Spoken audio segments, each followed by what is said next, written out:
រូបមន្ត Excel ទាំង10តាក់ទងជាមួយនឹងថ្ងៃខែឆ្នាំដែលជួយសម្រួលការងារអ្នកទាំងអស់គ្នាបានបាទនៅក្នុងថ្ងៃនេះអ្នកទាំងអស់គ្នានឹងបានសិក្សាទៅលើរូបមន្តទាំង10ពាក់ព័ន្ធជាមួយនឹងថ្ងៃខែឆ្នាំហើយនឹងមានឧទាហរណ៍បាទរូបមន្តទី1គឺតាក់ទងជាមួយនឹងរូបមន្ត date date គឺជារូបមន្តមួយដែលប្រើដើម្បីធ្វើការបង្កើតថ្ងៃខែឆ្នាំអញ្ចឹងការបង្កើតថ្ងៃខែឆ្នាំដែលប្រើរូបមន្ត date គឺទី1គឺត្រូវមានសញ្ញាស្មើហើយមាន date បើវងកញ្ចក់គឺមានការបំពេញចូលនៅឆ្នាំខែហើយក៏ដូចជាថ្ងៃឧទាហរណ៍បើសិនបើយើងចង់បង្កើតថ្ងៃខែឆ្នាំមួយដោយទាញយកទិន្នន័យពីចំណុចណាមួយមកឬក៏វាបញ្ចូលទិន្នន័យអញ្ចឹងអ្នកទាំងអស់គ្នាគ្រាន់តែវាយពាក្យថាវាយសញ្ញាស្មើហើយវាយពាក្យថា date ហើយបើកវងកញ្ចក់បាទអញ្ចឹងកន្លែងនេះអ្នកទាំងអស់គ្នាបើកវងកញ្ចក់ហើយអ្នកទាំងអស់គ្នាវាយបញ្ចូលតែម្ដងអញ្ចឹងទី1អ្នកទាំងអស់គ្នាត្រូវដឹងថាវាជាចំណុចឆ្នាំអញ្ចឹងគឺយើងវាយ2026មកបាទអញ្ចឹង2026យើងត្បៀសមួយមកយើងវាយខែដែលយើងចង់បង្កើតគឺខែម៉ាន់ឧទាហរណ៍ខែ7ថ្ងៃទី3ចុះបាទអញ្ចឹងយើងបិទវងកញ្ចក់វិញយើងនឹងបង្កើតបានទៅជាថ្ងៃខែឆ្នាំមួយបាទអញ្ចឹងយើងបានថ្ងៃទី3ខែ7ឆ្នាំ2026បាទអញ្ចឹងនេះគឺជាការបង្កើតថ្ងៃខែឆ្នាំដែលប្រើប្រាស់រូបមន្ត date បាទការបង្កើតនេះតាមរយៈការវាបញ្ចូលប៉ុន្តែនៅត្រង់ចំណុចទាំងអស់នេះអ្នកទាំងអស់គ្នាអាចទាញយកចេញពីទិន្នន័យណាមួយដែលចេញពី cell ណាមួយក៏បានដែរបាទរូបមន្តបន្ទាប់គឺរូបមន្ត today បាទ today គឺជារូបមន្តមួយដើម្បីធ្វើការទាញយកថ្ងៃខែឆ្នាំនាពេលបច្ចុប្បន្នដែលចេញពីម៉ាស៊ីនកុំព្យូទ័ររបស់លោកអ្នកឧទាហរណ៍ថាម៉ាស៊ីនកុំព្យូទ័ររបស់ខ្ញុំគឺមានបាទថ្ងៃទី3ខែ7ឆ្នាំ2026ចឹងនៅពេលដែលខ្ញុំប្រើប្រាស់រូបមន្ត today នេះគឺវានឹងចាប់យកថ្ងៃទី3ខែ7ឆ្នាំ2026តែម្ដងដើម្បីប្រើប្រាស់រូបមន្ត today នេះបានអ្នកទាំងអស់គ្នាគ្រាន់តែប្រើសញ្ញាស្មើហើយវាពាក្យថា today ហើយបិទវងកញ្ចក់វិញមានថាបើកបិទវងកញ្ចក់ចុច enter មួយមកគឺអ្នកទាំងអស់គ្នានឹងបានទិន្នន័យថ្ងៃខែឆ្នាំចំណែករូបមន្តទី3គឺរូបមន្ត now រូបមន្ត now នេះគឺជារូបមន្តមួយដើម្បីធ្វើការទាញយកទិន្នន័យថ្ងៃខែឆ្នាំចេញពីម៉ាស៊ីនកុំព្យូទ័រដូចគ្នាប៉ុន្តែចំណុច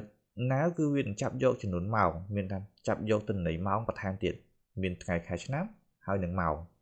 ឧទាហរណ៍ឥឡូវនេះគឺម៉ោងប៉ុន្មានគឺយកម៉ោងប៉ុណ្ណឹងតែម្ដងអញ្ចឹងដើម្បីធ្វើការប្រើប្រាស់រូបមន្ត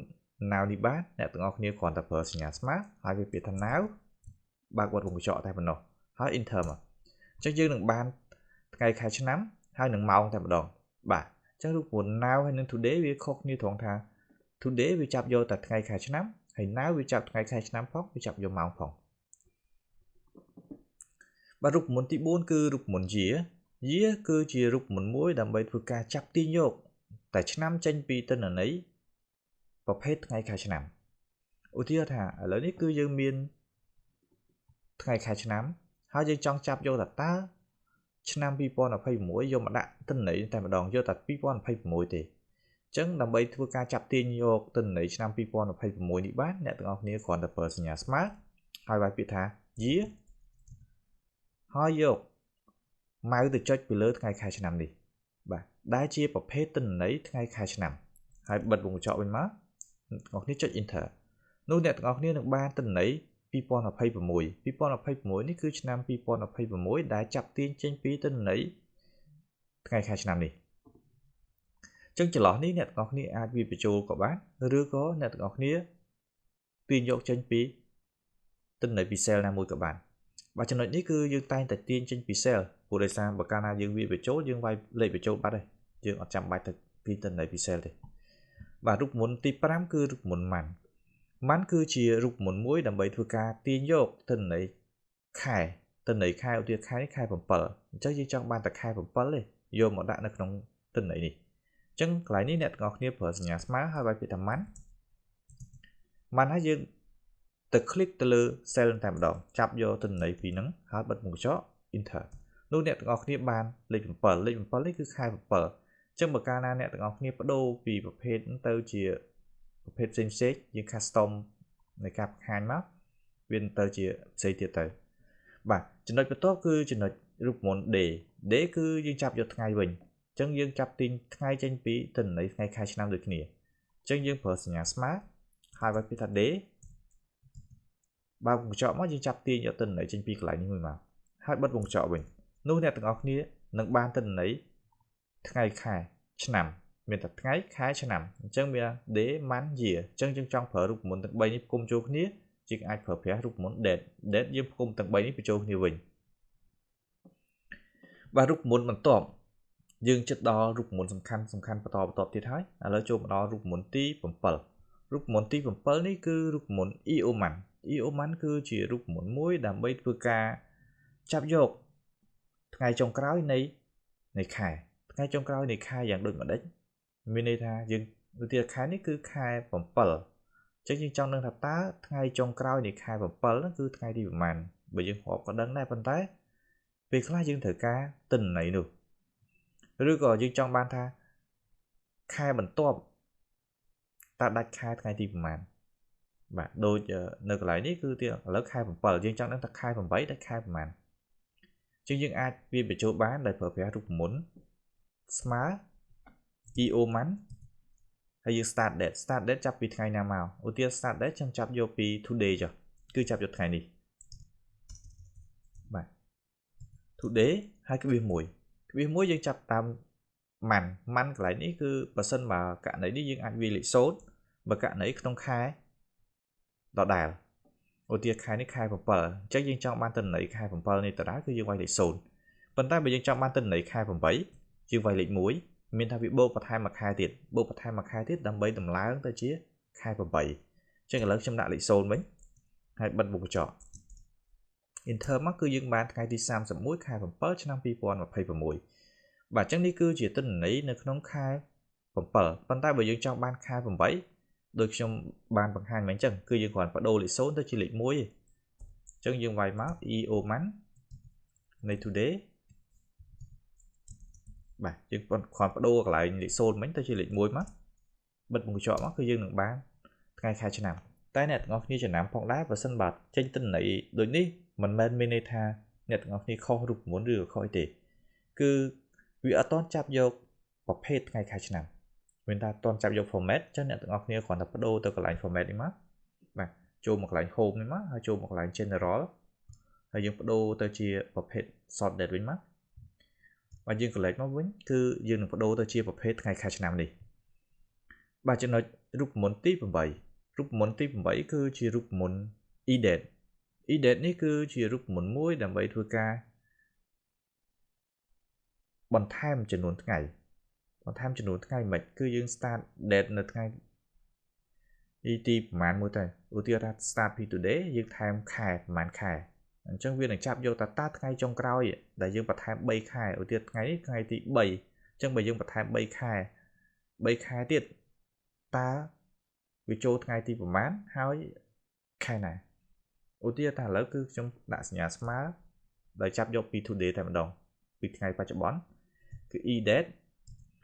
នៃ start date ខ្ញុំប្រើ today ដើម្បីចាប់យកថ្ងៃបច្ចុប្បន្នហើយក្បៀសមួយមកគឺយើងចាប់ដើមថែមចំនួនខែអញ្ចឹងឧទាហរណ៍ខ្ញុំមិញគឺខ្ញុំចង់ថែម3ខែបាទរូបមន្តនេះគឺសំខាន់នៅពេលដែលសម្រាប់សាលាដូចជាការបច្ឆេទនៃការបង់ប្រាក់ឧទាហរណ៍គេបង់3ខែឬក៏បង់2ខែតើថ្ងៃចុងក្រោយដែលគេត្រូវបង់បន្ទាប់ទៀតនៅខែណាបាទអញ្ចឹងចំណុចនេះគឺជាសំខាន់សម្រាប់ការប្រើប្រាស់ edate នេះបាទអញ្ចឹង3ខែអញ្ចឹងខ្ញុំបិទមុខកញ្ចក់មកអញ្ចឹងនៅពេលដែលបើសិនបើគេបង់បច្ចុប្បន្ននៅពេលដែលបន្ទាប់គឺត្រូវថ្ងៃទី3ខែ10ឆ្នាំ2026បាទអញ្ចឹងនេះគឺជាចំណុចដែលពាក់ព័ន្ធជាមួយនឹងការប្រើប្រាស់ edate បាទចំណុចមួយទៀតគឺ date diff នេះគឺសម្រាប់ធ្វើការគណនារកចំនួនថ្ងៃដែលចេញពី start date និង end date នេះអាចកំណត់ unit វាអាចមាន date វាអាចមាន month ហើយវាអាចមាន year វាអាចមានឆ្នាំចូលឧទាហរណ៍យើងចង់ដឹងថាតើអាយុប្រមាណប្រសិនបើនរណាម្នាក់កើតនៅថ្ងៃទីឧទាហរណ៍ខ្ញុំដាក់វាយបញ្ចូលកន្លែងនេះថ្ងៃទី1ខែ1ឆ្នាំ2000ចា៎បាទអញ្ចឹងមកដល់ពេលបច្ចុប្បន្នទៅសួរថាតើអាយុប្រមាណអញ្ចឹង date diff នេះគឺអាចជួយសម្រួលអ្នកទាំងអស់គ្នាក្នុងការគណនារកអាយុនេះបានគឺដោយអ្នកទាំងអស់គ្នាគ្រាន់តែវាយសញ្ញាស្មើហើយវាយពាក្យថា date dative ហើយបើកវងកញ្ចក់ចាប់ផ្ដើមយក start date គឺចាប់ពីចំណុចនេះមួយមកបាទនេះគឺ start date របស់យើងគឺចាប់យកថ្ងៃខែឆ្នាំនេះបើយើងវាយបញ្ចូលក៏បានដែរប៉ុន្តែជាទូទៅខ្ញុំ recommend សម្រាប់គឺ select ចេញពីទិន្នន័យពី cell តែម្ដងដោយសារហេតុអីគឺយើងការកណនាថ្ងៃខែឆ្នាំយើងមិនមែនប្រើតែមកករណីយើងប្រើច្រើនករណីអញ្ចឹងយើងចាប់យកពី cell តែម្ដងក្បៀសមួយទៀតគឺ end date នេះគឺអ្នកទាំងអស់គ្នាប្រើ today ដើម្បីចាប់យកថ្ងៃបច្ចុប្បន្នអញ្ចឹងនៅពេលដែលបើកកុំព្យូទ័រមកវា refresh គឺចាប់យក today កណនាថ្ងៃខែឆ្នាំឲ្យតែម្ដងអញ្ចឹងយើងអត់ងាយខុសបាទក្បៀសមួយទៀតគឺតាក់ទងជាមួយនឹងការកំណត់ unit ដូចខ្ញុំបានបង្ហាញមិញអញ្ចឹងគឺមាន date មាន month ហើយនិង year មាន d មាន m និងមាន y អញ្ចឹងកន្លែង unit នេះអ្នកទាំងអស់គ្នាកំណត់ដោយខ្លួនឯងទៅតាមតម្រូវការដែលយើងចង់បានជាចំនួនថ្ងៃឬយើងចង់បានជាចំនួនខែឬយើងចង់បានជាចំនួនឆ្នាំបើចឹងជាទូទៅកន្លែងនេះយើងអាចយកជាចំនួនឆ្នាំមកដោយប្រើប្រាស់ double quotation ហើយវាយអក្សរ y អក្សរ y នៅកន្លែងនេះគឺសំដៅទៅលើឆ្នាំអញ្ចឹងយើងបិទវងកញ្ចក់វិញមក enter អញ្ចឹងនៅពេលដែលបិទមកគឺយើងនឹងឃើញចំនួនឆ្នាំអញ្ចឹងនៅពេលដែលឆ្នាំ2000យើងនឹងឃើញឆ្នាំអាយុ26ឆ្នាំអញ្ចឹងនេះគឺជាការស្វែងរកដោយប្រើប្រាស់ dative កណនាថ្ងៃខែឆ្នាំបាទរូបមន្តចុងក្រោយទី10គឺរូបមន្ត workday គឺជារូបមន្តមួយដើម្បីធ្វើការកណនារកចំនួនថ្ងៃធ្វើការបាទនៅក្នុងនេះគឺមាន workday មាន start date ហើយនិងមាន day ហើយនិងមាន holiday បាទអញ្ចឹងយើងសួរថាតើនៅពេលដែលយើង start today ហើយយើងធ្វើការ5ថ្ងៃតើយើងនឹងធ្វើការទៅដល់ថ្ងៃទីប្រហែលអញ្ចឹង workday នឹងសរុបឲ្យយើងកណនាទៅដល់ថ្ងៃទីណាដែលបញ្ជាក់ពីការបរិច្ឆេទខាងមុខបាទអញ្ចឹងដើម្បីប្រើប្រាស់គឺអ្នកទាំងអស់គ្នាគ្រាន់តែវាយពាក្យថា workday ហើយវាពាក្យថា start date នៅកន្លែងនេះគឺអ្នកទាំងអស់គ្នាអាចចាប់យកពី today ឬក៏យើងចាប់យកចេញពី cell ណាមួយបាទដែលជាឧទាហរណ៍គឺខ្ញុំចាប់យកចេញពី today ដើម្បីចាប់យកថ្ងៃខែឆ្នាំនាពេលបច្ចុប្បន្នបាទហើយខ្ញុំគិតថាខ្ញុំធ្វើការ5ថ្ងៃឬក៏ធ្វើការ1ខែឬក៏ធ្វើការ30ថ្ងៃអាស្រ័យទៅលើការកំណត់របស់អ្នកទាំងអស់គ្នាអញ្ចឹងឧទាហរណ៍ខ្ញុំដាក់ថា5ថ្ងៃបាទស្បៀសមួយ holiday នេះគឺជាថ្ងៃដែលអត់ធ្វើការកាយសម្រាកអញ្ចឹងកន្លែងនេះយើងបិទក៏បានឬក៏យើងចាប់ទាញចេញពីទិន្នន័យណាមួយក៏បានដែលយើងមាន list holiday មកមានតារាងថ្ងៃខែឆ្នាំ holiday បាទអញ្ចឹងយើងបិទវងកញ្ចក់នៅកន្លែងនេះ enter មកអញ្ចឹងយើងនឹងឃើញថ្ងៃទី10ខែ7ឆ្នាំ2026តែយើងថាធ្វើការតែ5ថ្ងៃទេអញ្ចឹងនៅពេលធ្វើការ5ថ្ងៃវាកាត់ holiday ចេញអូតូម៉ាទិកគឺកាត់ចេញសៅរ៍អាទិត្យបាទអញ្ចឹងចំពោះរូបមន្តទាំងអស់នេះមានរូបមន្តខ្លះគឺមាននៅក្នុង channel ខ្ញុំស្រាប់ហើយគឺអ្នកទាំងអស់គ្នាអាចមើលបន្ថែមតែចំពោះចំណុច10នេះខ្ញុំគិតថាវាជារូបមន្តដែលសំខាន់សម្រាប់យកមកប្រើប្រាស់ក្នុងការកណនាក៏ដូចជាធ្វើការជាមួយនឹងប្រភេទថ្ងៃខែឆ្នាំបាទអញ្ចឹងជាចុងបញ្ចប់នេះគឺខ្ញុំសូមបញ្ចប់តែប៉ុណ្ណេះខ្ញុំសង្ឃឹមថាវីដេអូនេះអាចជួយដល់អ្នកទាំងអស់គ្នាពាក់ព័ន្ធជាមួយនឹងការកណនាឬក៏ការគ្រប់គ្រងទៅលើប្រភេទថ្ងៃខែឆ្នាំបាទដើម្បីទទួលបានវីដេអូថ្មីៗបន្ថែមពី channel របស់ខ្ញុំទៀតអ្នកទាំងអស់គ្នាកុំភ្លេចចុចលើប៊ូតុង subscribe និងរូបកណ្ដឹងដើម្បីទទួលបានវីដេអូកាន់តែរហ័សបាទអរគុណចំពោះការតាមដានទស្សនាពីដើមរហូតដល់ចប់នេះយើងនឹងជួបគ្នានៅវីដេអូក្រោយៗទៀត